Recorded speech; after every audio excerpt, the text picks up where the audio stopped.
After a year, the baby with the forehead spot developed horns on his head.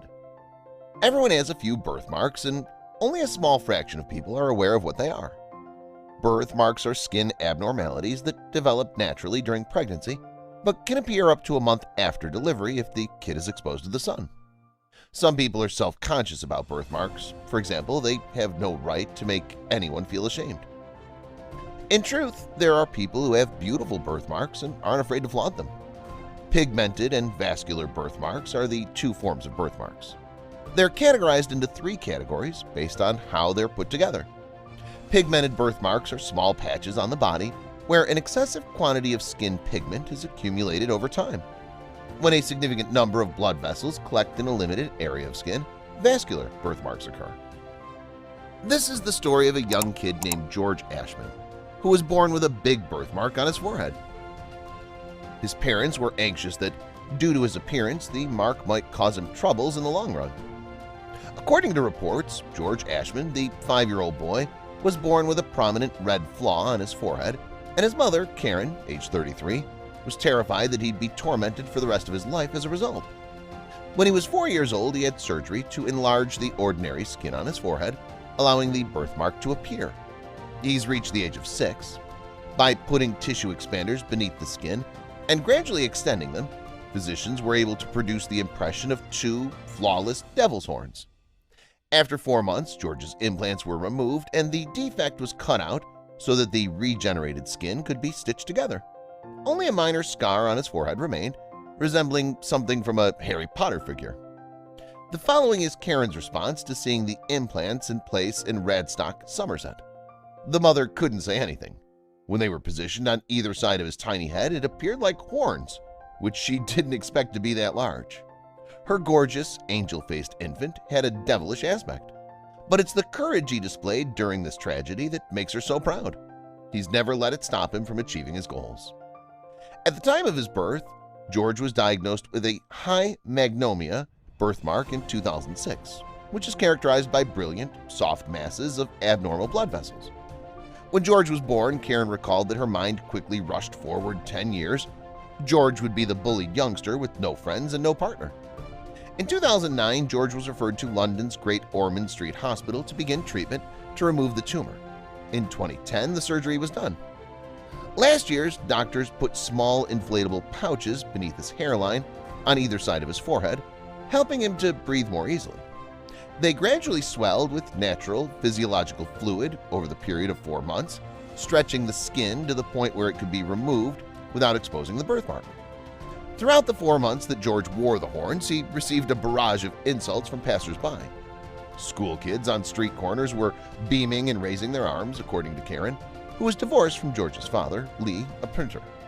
The young adolescent once approached them and took a good look at us.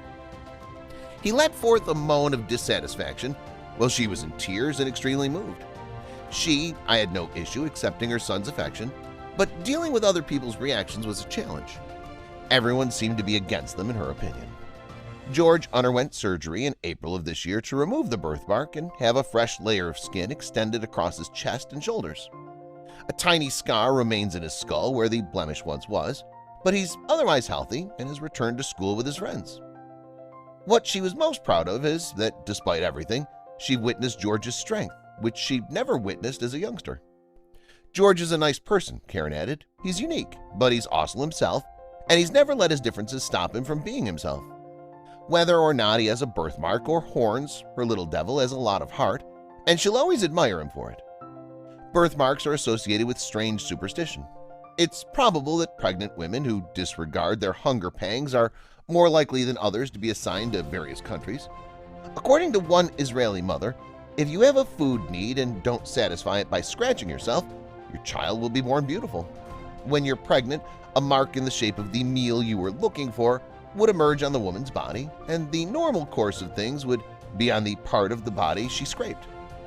Mothers in Egypt, Brazil, and Italy have reported the same phenomenon, albeit not all of them thought it to be real. If you have a food urge and don't satisfy it while scratching yourself, a beauty mark in the shape of that meal will appear on your child's birth certificate. Which begs the question, how did such a strange religion gain such widespread acceptance?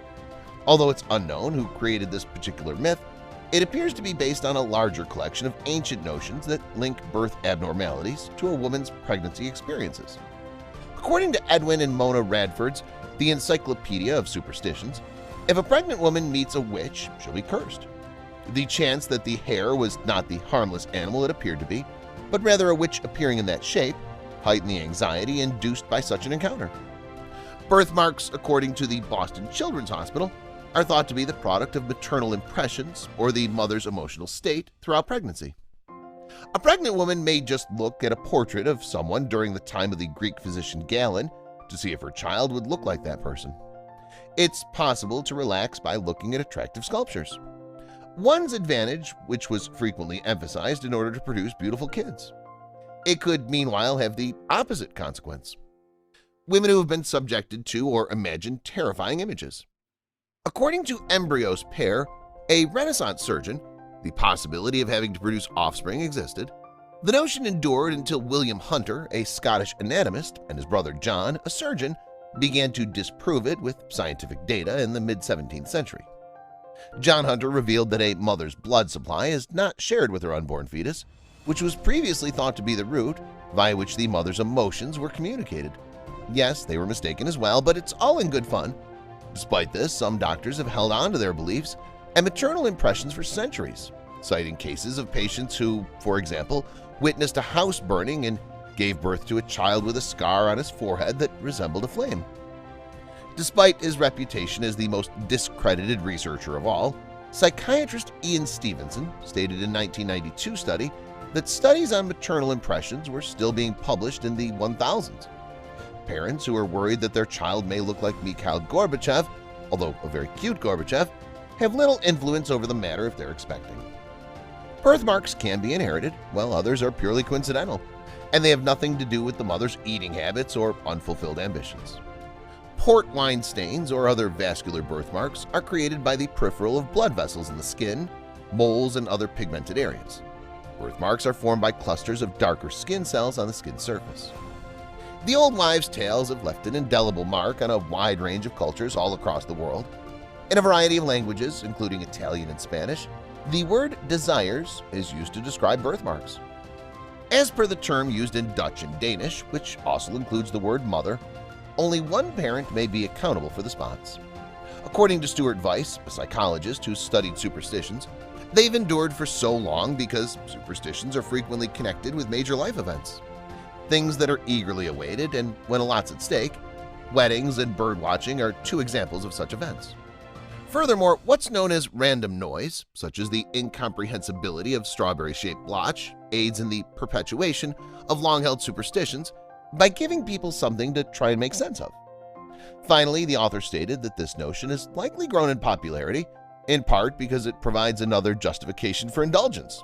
After all, you wouldn't want a baby with a chicken-shaped mole and a Jell-O sandwich, right?